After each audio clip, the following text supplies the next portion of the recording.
Ebusanfo asemo ye nua wo de sen kra Safowaah di enti na ase da bia wo de ase wo nua manom na wo body shame omo. It's like ase de wo de time bia ase what target ma. Yes, no crazy dru ba bia wo say ye ka no kre.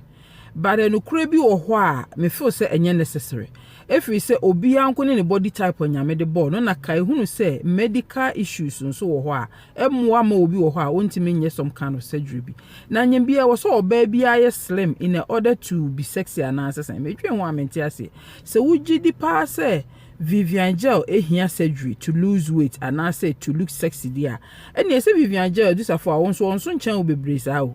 onso nchan wo bebre sa enti ene wo ni mimi enu nso yenso ye body type yenso ye hia gasset sleeve enu ne ehia gasset bypass surgery onua keto e de gasset sleeve enu ne yenso ye hia in order to stay slim so wo hwemu a Tracy kura ye friend is saying wono na mo say wakoje Vivian gel e forman ya na so wakofa Vivian gel forman wono na wo say wo de no compare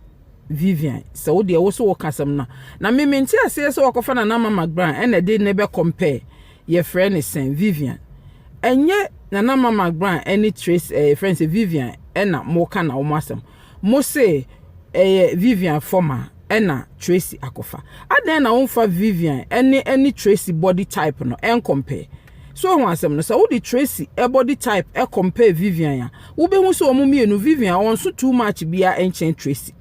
so what I say enu nti no wa sheda akofa na mama grand body type na de be compare me nua ba oba bia wo se de nyame create na busua bi omo eye muscular omo wo bones omo ye tall omo ye big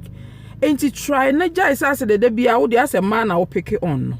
me hu ni se wo Safowaah me se wo ni ba oba se wo nyim 9 months na wo a say yeah C-section so wo regular there are so many things na change e wo body so what I say e bi o create me kofa yare bi na de abeto so akwankro bi a wo ko